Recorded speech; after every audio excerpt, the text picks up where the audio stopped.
Hi, this is me in part two of the morning of Thursday, April 30th. I had got the phone call from the clinic. They said that I was taking calcium and vitamin D. I was like, I did not say anything. They put it in wrong. I think I think about when I order medicines for my patients.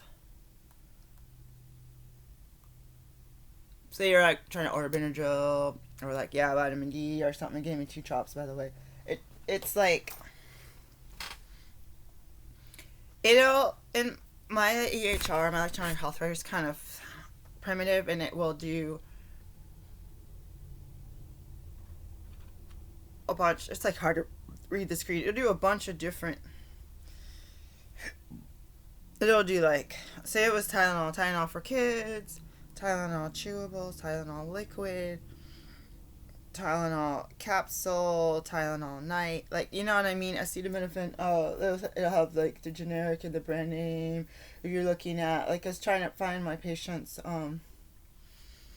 Someone else giving her constipation medicine and trying to find, like, what is it? I don't know if it's magnesium. I don't know what she's taking. And it's like you're trying to find a powdered form that's so many grams of powder mixed with a drink, and it's like sometimes it's hard when you don't have the container and you're trying to put it in there. That was hard a couple of years ago. I didn't get my money from my EHR because I had said I had handwritten a couple of notes while I was at a house because I couldn't get my computer to work and I didn't have a hotspot, and they said, nope, we're not going to give it to you because you're not allowed to do any charting on paper. And I was like, I said it was the treatment. They're like, how are you doing treatment plans? I was like, well, I do the treatment plan and I handwrite it and go back to the office and type it. And they said no. We used to do that in our community clinics. We would type the chart notes. Actually, there's one we didn't. We had a carbon copy of the treatment plan page, and we would handwrite the treatment in there, and then we would give them the paper and keep the copy, put that in the paper chart. But all those clinics are. I feel like, which clinic was that? I feel like we still had a computer. What's weird is we still had a computer. Anyways, those clinics, like, we still had to sit there and type the chart note up. No, that one we didn't. I think we had a computer, but we didn't have enough for everybody, so we had a paper chart. Anyways, all those places are like high level medical clinics that provide all the service. And I think some of the federal qualified ones have to have prenatal and postpartum services. Anyways, so I can go as early as today to do the quantiferin gold test, which is good because I don't have to do the TB, as my mom they used to call the Air Force the TB times test. Because I was thinking it was TV. I'm like, TV time? As a little kid, TV time? Yeah, I'm gonna watch some TV. I used to watch soap operas like TV. Like TB, tuberculosis times test, times 3 days or whatever. But they called me and I was nervous when I was making the last video, and I had said, she had asked me if I had allergies, what meds, and this and that, and I was like, oh, I have food allergies. She's like, oh. And she's like, wait, I see it. So I wrote down, because I didn't know she was going to ask me, wheat, corn, potatoes, tapioca, and a question mark next to beets. Because I drank beet juice and it made my mouth, I flossed, it was all bleeding and stuff. Caregiver, I said no TB. They said LabCorp. No. So I could go in and get my note probably. If I went in today, I could probably get my note by Monday or Tuesday. I could start working that job. So my partner, I thought when he was walking downstairs yesterday, told me go get a job. I asked for money. I asked for some of his money to budget, to hide it, to stash it away. Maybe put some in a savings account and get some interest, even if it is only 3 cents, Instead of just spend. It's like you see your checking account low, you're going to want to, or your savings account, you're not going to want to just keep. You know what's weird? Savings account, ATM card, debit card. I had to go to the store to see if I can use my ATM card. Oh, that reminds me, I got to do a transfer. I'm going to call this bank. So, I was thinking in my mind, like, I'm gonna brush my teeth after appointment. My gums have been bothering me. I was thinking about making a video called healthcare or health related. But yesterday I did type the video and I totally forgot to type in. I think that actually got recorded that I had showed you. Was it yesterday or the day before? My COVID-19 test supplies. Because I need to get patients to hire me. I will show you what I have. Because I didn't put that in the title. I don't think you can really put it in the title too much. People are saying they're getting demonetized. I don't get any money. I don't have enough viewers or view time hours to be monetized with people so that maybe you could get your account shut down. So there's absorbent pads, that white stuff in there. These are what this looks like, 10 boxes that you need for a COVID test. And then I had mentioned these tubes, 7, 20, or 12, 31, 21, that's good. Alright, so I have these tubes because I have a whole bunch of other lab stuff in my suitcase. Plain biohazard bags, which is good because usually the labs have like their test name, LabCorp is where I need to go actually. I have a LabCorp account. I'm like, I just draw myself and throw it in the freaking... I think it's a purple top. Actually, I think the TB test is 3 or 4. I think it's 3 or 4 tubes, to tell you the truth. It's like 4 tubes. I have the COVID. This is not just for COVID, but this is the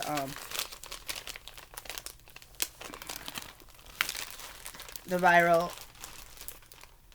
transport medium. And I had to double check that I got the right one because it'll say the milliliters of fluid that's in there. It says 3. This says viruses, chlamydia, mycoplasma, and uroplasmas. It came with the swabs, so this is all sterile in here. It should be. But this looks like not sterile. It might be sterile inside. It is sterile. And these are the swab dabber for the back, the pharyngeal from the nose. It's supposed to go back to here. And then I have some more swabs with, I told you on the video, I forgot to put it on the title in the description, that I have the regular swabs like this that look like cotton, but they're supposed to be polyester or whatever. They cannot be natural. This cannot be natural. This cannot be wood or paper. It has to be artificial. And this, I don't know if this is paper, but it cannot be like wood. And this swab, I see that you can break it off.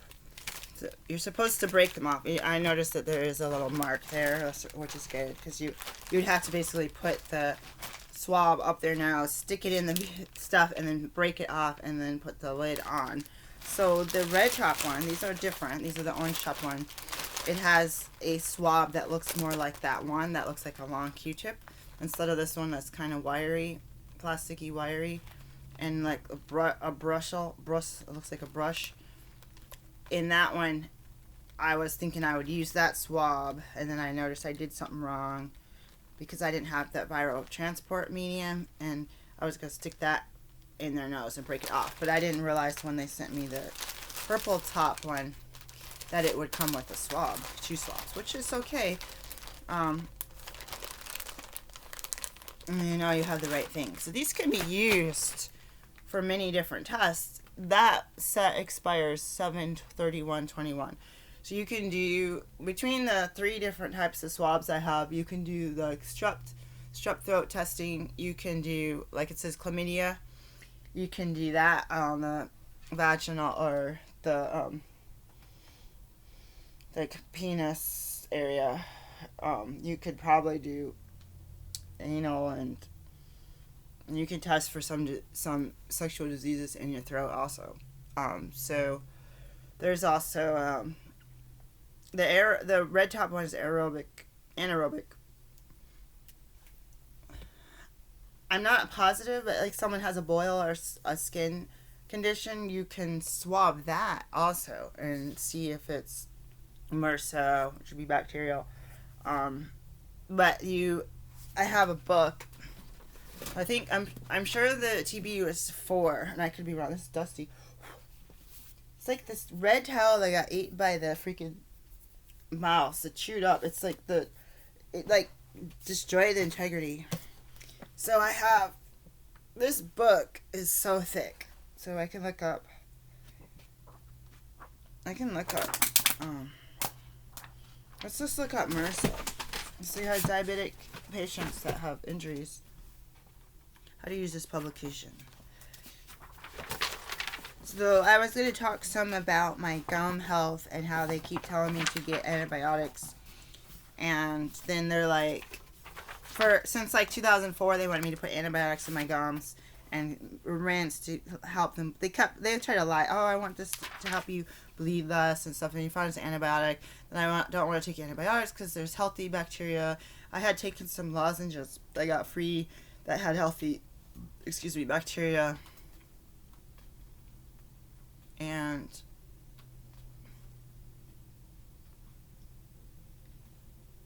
like a probiotic for your gums. And those aren't typically tested on black people or people of color. They're typically tested on like upper middle class, white, like med students, stuff that see the poster in their medical school or their PhD program. We'll pay you $10 to come do this experiment, and then they're gonna see what works. It's working on the population that they're using that's not diverse. It's not the same flora that's supposed to be passed down from mother to child, grandmother to that mother, your great grandma to your grandma. All that natural flora is what is supposed to seed your gut so that you can digest your food. And if you live in an area where you're eating sweet potatoes, corn, and chicken, that's different than if you were in an area where you're eating rice, fish, and certain type of like bamboo vegetables. And that's also different than if you're like in Iceland or something and you're eating like pickled beets and some kind of like some kind of carrot. Carrot is like a word for like hemlock, like tuber. That's what I was trying to say. Like, you know what I mean. I gotta get this lab test. Someone wants to start the meeting at 7:30.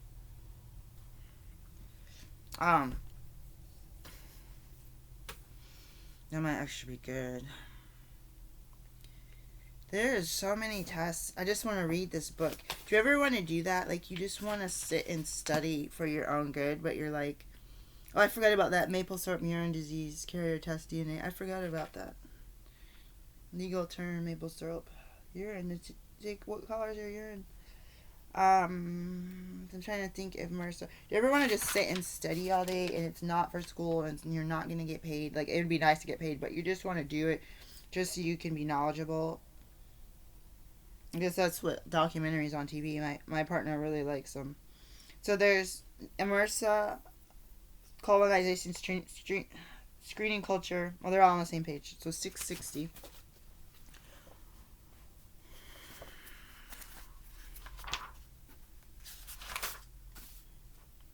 Methicillin-resistant Staphylococcus aureus. This is only intended to screening MRSA colonization, not intended to diagnose MRSA infection or to guide monitor treatment for infections. For culture and isolation of other potential pathogens for complete susceptibility testing in aerobic bacterial culture, general on page 82. I feel like I want to start highlighting this book. What if I do? I'm going to do it. I'm just going to do it. I respect the people that put this book together.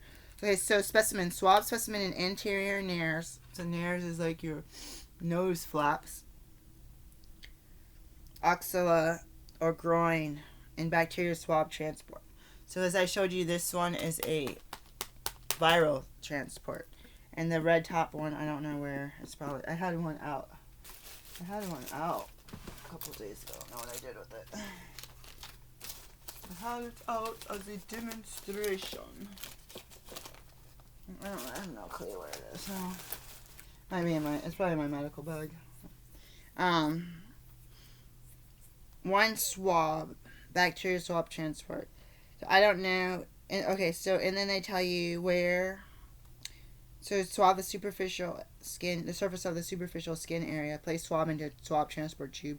Maintain specimen at room temperature. And if it's prolonged for more than 72 hours, that's too much time. So sometimes you have to be careful if you're running a lab, if you try to send something on a Friday afternoon, and it might not get there till Monday, so that's Friday. We always had that in the lab, like certain tests that had to go in the delivery system to a different state had to be Thursday, like Monday, or like maybe, I don't know if they did Saturday.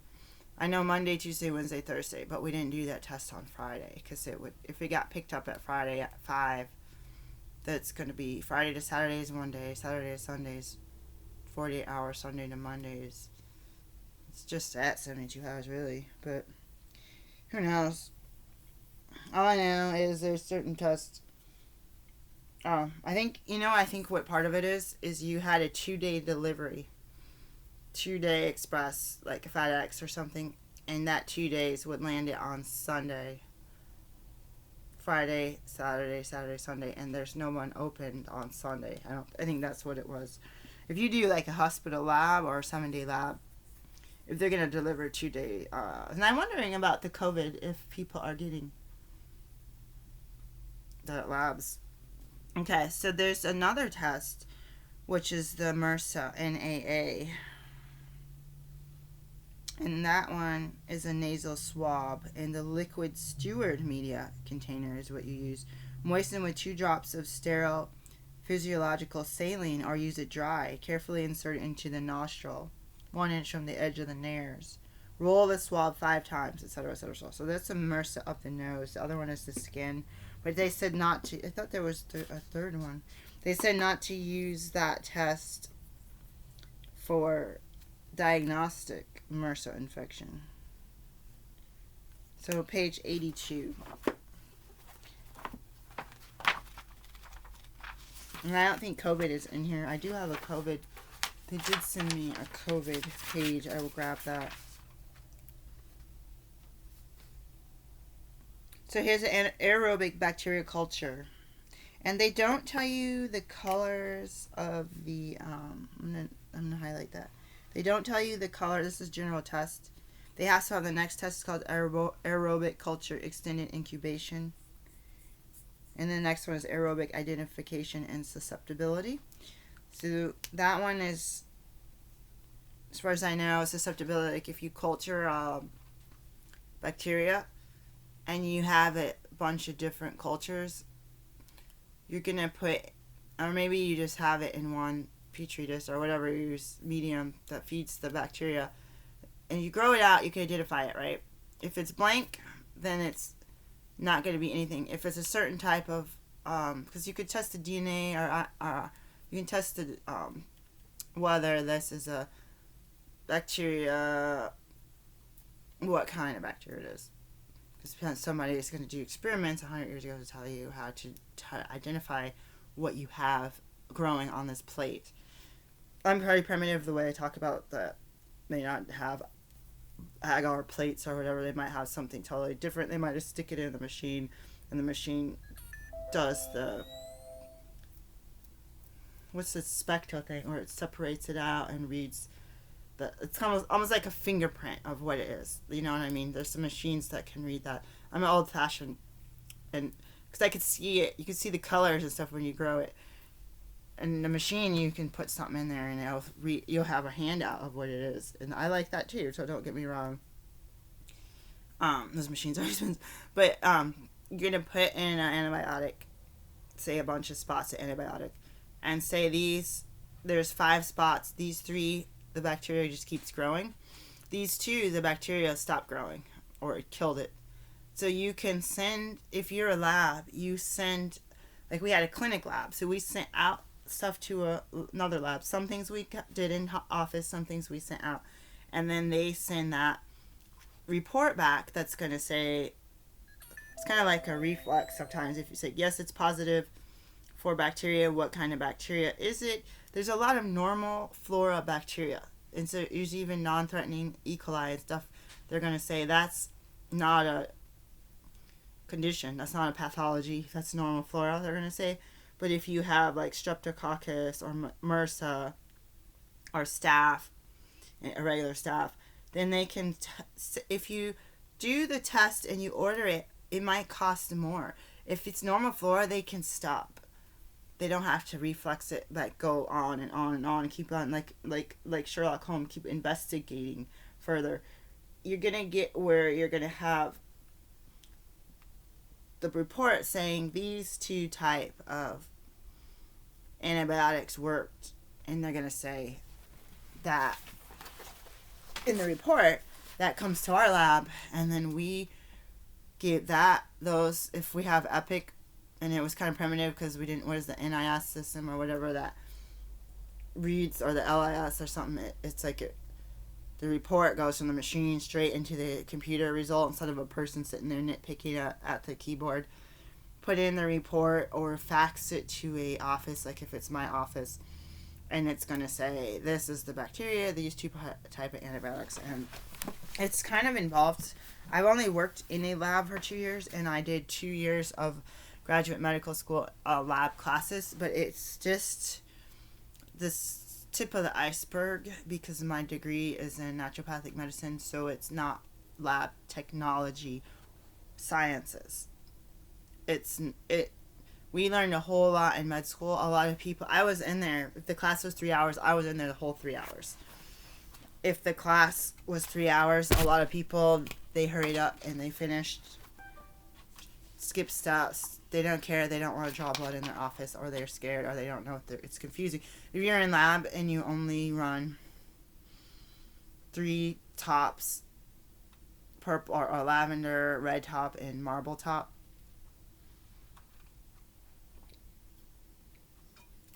when you get in the real world, you're like, what the heck is the yellow top for? Which I learned in midwifery. What the heck is this? And did we even centrifuge some of our stuff? Like, we centrifuged it more than once, and we didn't learn in class about refrigerating the sample. Like, our biggest goal was, can you draw the blood safely and effectively?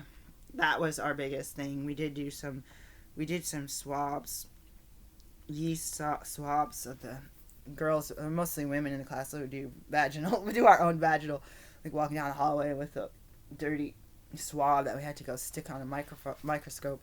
Mine came back. Mine came back and it was completely clean. My vaginal flora was like, I was like, I think I was like looking in the microscope and there was nothing in it. I was like, go to the people behind me. Excuse me, could I check out your sample? Because mine is boring. I'm pretty sure I had to do that. I was like, I can't see anything crawling around in my microscope. I would like to have one of those microscopes, by the way, and stuff to make slides. God help me.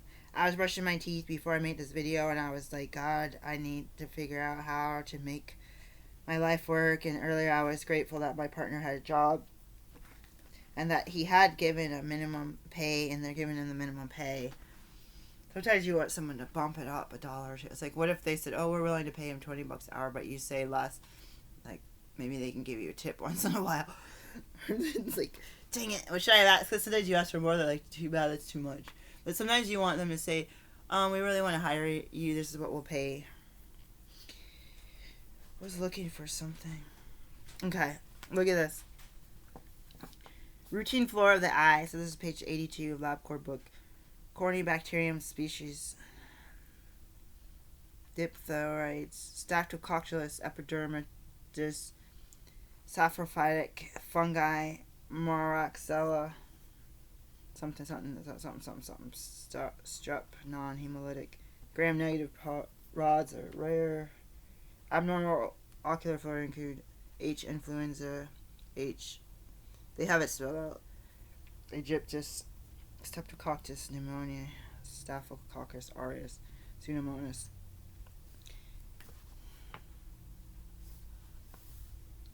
Routine skin flora may include coagulase negative Staphylococci, and then the Corynebacterium species. And it says diphtherids.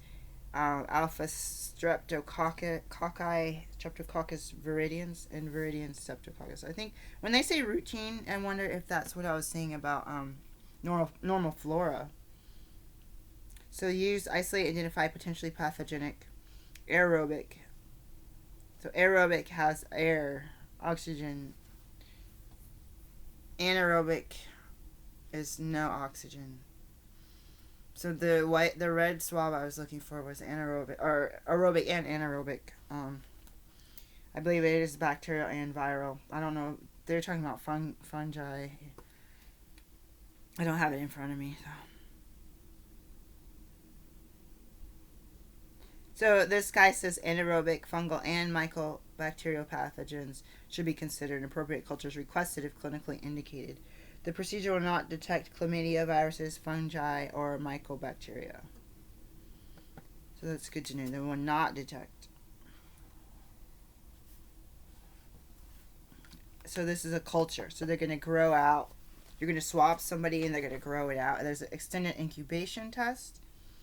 Aerobic identification and susceptibility. I already said that.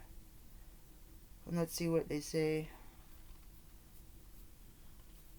You have a whole bunch of different tests like amniotic fluid, maternal serum. They have a whole bunch of different tests on age-based for cervical cancer plus chlamydia gonococcus. So this is quite interesting. I could spend a year reading this book by itself, straight up studying it. Medical school, we went through that. I don't pronounce things because I'm a reader and a listener. Medical school, I did not pronounce words. I recognize them. So it's going to talk about the raw food in my gums, and I have more dehydrated foods, kale, eggplant, and it's in the nuts I just got from Whole Foods. They're like killing my gums, and my mouth felt so much yesterday like I had just, it's like if you ate a bag of Lay's chips or something and your mouth swells up with the salt and you accidentally bite your cheek and then it hurts, and then you go back and eat some pretzels after that and you're like, this is so good, and then it's like you have more, like your mouth is like swollen shut and it hurts, and like your teeth were weird, and I was like, in the middle of the night I was like, I gotta brush my teeth. I was all cocooned up in my blankets. So I gotta flush this out. I was supposed to do detox tea yesterday.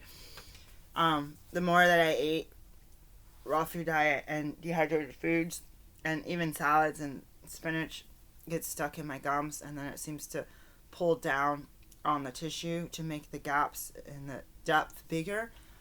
And so the dental hygienist had been freaking out in Portland about my gum health getting worse and worse. And I feel like they don't believe about me brushing and flossing regularly and cleaning my teeth with a water pick, which I don't have here. And it's really embarrassing when your teeth, they get lighter and your gums were really super bad, but then they weren't as bad and they get bad. And a lot of my old hygienists would say that the inflammation and the worse gums, she could see this with stress. Stress was causing the symptoms to worsen. And she would see me 4 times a year, and she'd see me in the summer, in the winter, maybe during winter break. She'd see me in the fall and the spring. And you have a lot of exams, especially in the fall. You have more breaks between fall and winter term. Because you have, I don't think they do Columbus Day off. You have winter break for 3 weeks. You have Veterans Day off. And then in the spring, or the winter term, it's after January, all you have is Martin Luther King Day off. And then nothing until, right before summer, Labor Day and Memorial Day. I feel like I'm like, that's not that many. Oh, Thanksgiving. I was like, I'm missing something. There's not that many holidays. So fall, you have like all these breaks, but you also have projects and stuff too. But it's like working from home sometimes, where you could do your work at 3, or you could do your work at 7 a.m., or you could do your work at 1 a.m. It's hard sometimes, but you could be at your optimal time, and you get to decide, and you get to sleep in, so you could see a difference. You could do some cleaning. You could also see some stress if you're a parent, especially a single parent, where you had to deal with stuff. So she could tell. She goes, what's going on? your gums are very swollen today. What's going on? Oh, it's final exams, or I'm studying for boards. She's like, I could tell, or moving, And the other lady didn't have that kind of. She's like, oh my God, what is wrong with you? Gums are worse and worse. And I was like, I don't know.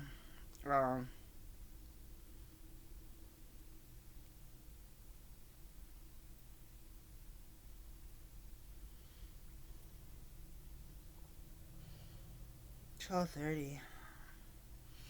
So I wanted to just say that my teeth, and I got this powdery rooibos. The teeth are dark because I do cheese, and I guess they were dark from. I had fluoride in the water, so I had growths on my teeth, and the braces had like ridges, like tan ridges and stuff from the fluoride. But my teeth were good. They sanded a lot of that off, and the rest has been polished or rubbed. I wish it was still there in a way. My ex-husband said it looked like ivory, that my teeth look like ivory, and that was kind of cool. This right here is really where I guess the tea settles. It stains really bad where you have crooked teeth. I had braces there, but it's crooked. My neighbors were all buying their kids braces. I'm like, you guys are all supposed to be dirt poor, on welfare, getting free rent, have $1,000 a month in food stamps, and you're going to pay like $6,000 to $10,000 for your kids to get braces. And I'm like so jealous. I'm like, I need to work where you guys work, or how do you get the cash? Because both of my kids should have had braces and other dental care that wasn't covered by Medicaid. Like I'm like jealous in a way. They'll be like, the one lady's like, what's wrong with your teeth? You had braces, it didn't work. I was like, actually it worked. I got them in the 80s. They went off in the 90s. And I had a retainer for a little while, but they kept the top retainer, I think, and gave me the bottom one, and the bottom one is lost. It might be in Portland, but it's not going to fit like that. I would have had to wear it every night since then. And after braces, I also had my wisdom teeth come in, and I lost the top ones, I think. Can't remember. I saw the bottom ones, so that pushed your teeth up too. So I'm lucky that I have teeth, because I had used amphetamine, and it gives you dry mouth. And even if you're OCD and you're taking a shower 6 times a day and washing your hair and brushing your teeth and drinking tons of water, it still messes up your body. I swear it like leaches chemicals. So because it's a long video, and that phone call wasn't bad. While the lady was taking the food allergy chart, I wrote down caregiver in case they ask. I want to be like, I'm a doctor. I'm trying to be a director at a place. Like, oh, I'm trying to get a minimum wage as a caregiver. I said, no GB letter. They said LabCorp. I just wrote down, keep it simple. So that's the fact. He's like, is there anything else you want to discuss today? I'm like, oh, shoot. I should have had a list of stuff to discuss. I'm like, dang it. I was like, what? I was thinking about talking about my back, degenerative joint disease, and I was like, you know what, just forget it. And he was wearing a white coat and a mask, and I was like, oh, he's not at home like my other practitioner. It's like he's in the office. I guess there's people in the office. I guess they are having inpatient visits, in-person visits, sorry. And they're like, if you come here to get your lab test, the quantiferin gold test, you need to come in and the parking lot and call. I was like, what if you take a Uber? So like you had to call. I don't know if they're going to run the labs from the parking lot. They said I could go to Easton. I live right in between Easton and St. Michael's, so I could go either place.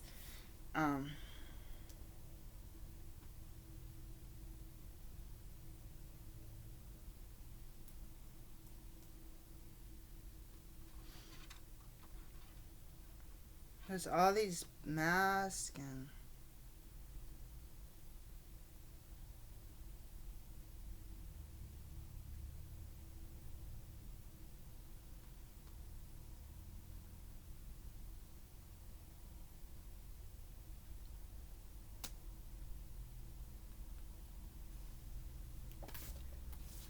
So I want to discuss 3 groups of people that I want to help during my medical practice years of practicing medicine. While I was in med school, I mean, besides the midwifery patients, which I'm not doing midwifery. I think I can be an assistant midwife here, which I'm going to go look into. So you got 24-hour shifts, like craziness. But once you get up and out, like I never had a boyfriend that did stuff like that. One of our teachers had her husband bring in flowers and stuff to the birth house and food and flowers and all kind of stuff. I was like, this lady is. She was white. She was heavy set. I'm not judging her because of her weight. She was stern. She had the same shirts. It was like Marge Simpson in a way, but she had different color shirts that she wore every day. I kind of like that. It's kind of like your uniform. It's like you find a shirt that you like and you get 10 of them and then you get only like 2 different colors. Like she wore the same shirt. I don't know about the pants.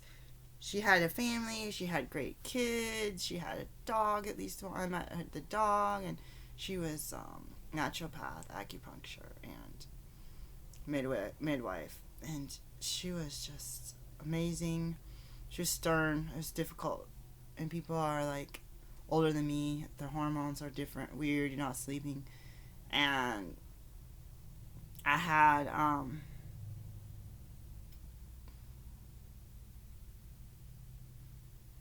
the doctor that I taught had kids older than this, or that I was mainly trained under had kids older than that lady. My socks are like totally falling apart in between my toes. Is that always like that? It's like is it just cotton socks? It's kind of grossing me out. I went to work with midwifery students. Anyways, yeah, I was like thinking that these naturopath midwives had husbands that really loved them a lot. It was like, I don't know, something about the oxytocins and the birthing room that are like, people feel like, they try to talk about their sparkles in the room still when you go to the 1 and 3 day visits. I was like, is there really sparkles? Is that just like that energy of the birth is still like floating in the air, like this positive, miraculous, I mean, it's like a miracle. Somebody had sexual relations, a baby comes out 9 months later, like that's amazing. like a whole person come out of two cells connected, and a whole person came out of it. And I don't know, that just blew my mind. And scientifically, yes, I understand how that works, but in real life, that just blows my mind. I do not freaking. I should have done this PPP loan. I do not want to freaking do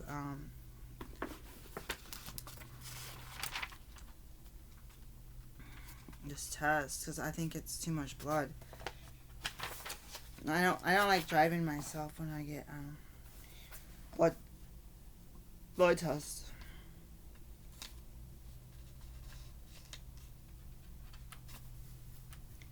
Broth dilution. Alright, that just sounds tobacco workers disease. That sounds interesting. Oh, Aspergillus fumigatus. Oh, that gets in your, that's like a fungus in your lungs. IgG test. They talk about IgM, IgG on the news if you watch it. Coronavirus. So my teacher said, and my friend's like, this isn't grammatically correct. My teacher says, and sign language, IgM. She said, my dog gets everyone allergic. So my teacher had stated that in 2009, first year of medical school. My friend said it was grammatically incorrect, but I never forgot that. So IgM, IgD. Nobody talks about IgD. Gets IgG, everyone. IgE, allergic, IgA. So when you talk about the coronavirus, you will hear about the IgM, the IgG testing. You don't hear about the IgM. You hear about the IgG. The IgG is like you have the disease. It's like they say on the news, they say stuff wrong on the news. They say that you've had the disease and that you have antibodies for it.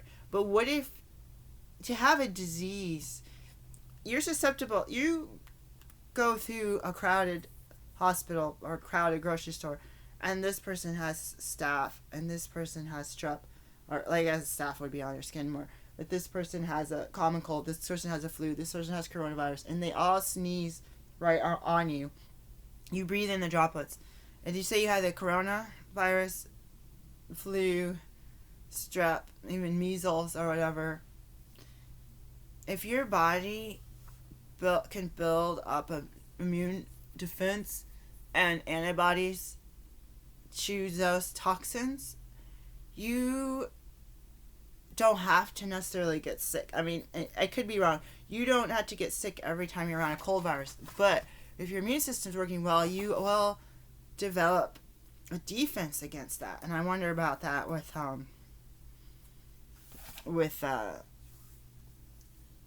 herpes virus. Like, I don't want to take a chance, start kissing on people. It's like, I wonder if it's like you were exposed a couple times as a kid, some old person kissed you, and you have a defense and you never actively got the disease. Because you could be a strep carrier too, which is just a different situation because you have the disease with no symptoms, which is like asymptomatic COVID-19. So they say on the news, like, you had the disease, you recovered from the disease, now you have antibodies, and now you potentially could do that serum or plasma donating. And you also have the IgM is like first, if you just got the disease, so you do a blood test, you just got exposed or you're currently actively infected.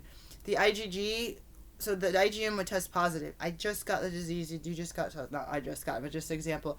The IgG would be later. So say I did the test today on somebody and the IgM is positive, IgG is negative. But in 5 months from now, the IgM wouldn't show the disease, but the IgG would show that there had been a disease. And the same thing, if I bring someone in, they have symptoms, and I could say, oh, your IgM doesn't show this virus, but your IgG does. You were exposed, so maybe you have it's confusing. Maybe you have lingering symptoms. You ever hear people have a cold? We had people in clinic have a cold and they had to cough for a month. This wouldn't go away, man. I've had that before, and you're just like, wow. And everyone's like, don't worry, I'm not contagious. I'm like, people say that all the time. That's why people are sick. That's why people have flu. And that's why people are in and out of hospital and healthcare workers. That's why stuff gets spread. Like, they're not going to clean. They're going to clean the stores. You see people spraying the stores and sweeping all the time. You're still going to pick up the vegetables and see the slime coat on there. Nobody's going around washing the walls, washing, like, the handles on the toilet seat, maybe the rails on the wall in the bathroom, the back of the bathroom door. Like, somebody could be in the bathroom, sneeze, and I can go in the bathroom right after them. What cleaning the floor and spraying the cart handle, how's that going to help me? Wearing a mask, wearing a full bodysuit, like on Contagion. Was it Jodie Foster, whoever? I don't know.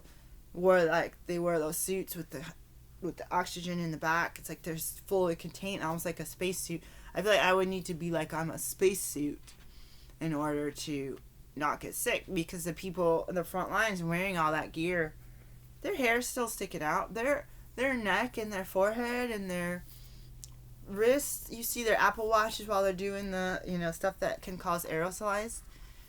Are they going to go and disinfect their Apple Watch? Like, they might be able to wipe it down. But, you're not supposed to get a lot of stuff, put alcohol or whatever on it. And they're not going to do it every time they see a patient. So we're dirty.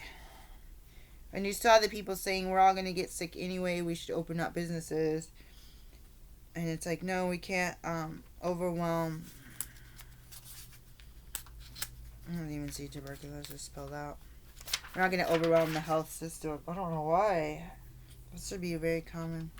If I say it as quantiferon Q. Oh, I should have asked for a vitamin D test.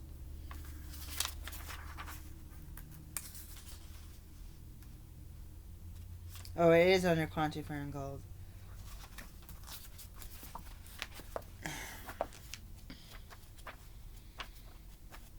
So I wanted to help drug addicts, alcoholics, and addicts with recovery, detox, and medical. You have neurological symptoms. You can have viral symptoms. You could have disease, STD, STIs from having sexual encounters. That could be anyone, but there could be a high instance of doing things when your brain is not sober that you wouldn't do when you're sober. So you could risk different type of risk category. I haven't had any. I had some people that had thrown out their benzodiazepams, and I had people that cut themselves off psych drugs. But I cannot deal with that if they are not going to cooperate with me. And the other doctor is having the prescription. They need to discuss all of that with their other doctor. And it's like a lot of background into dangers, hazards of cutting yourself cold turkey off of psych meds, hazards of certain benzo having depressed heart rate and breathing and seizure risk. All that stuff you have to do. Risk, if you want to give them some nervine herbs or teas, you have to do the drug herb interaction. Are they on other meds? Are they off other meds? Are they trying to get on all the same meds? Like, it's like just because they threw everything in the trash doesn't mean you could just give them the drug and or the herb, sorry. And if you do, again, you need to know if they're going to go to the emergency room one night and get something. You have to document everything well. So that was the only type of recovery stuff that I had, was people that were not compliant, and it was really difficult for me. So that's where I am with that. I'm open to treat anybody. I didn't know that I was going to see. So I wanted to treat also geriatrics, baby boomers, military veterans. I wanted to be a midwife, and I wanted to do addictions and recovery. So let's write those down.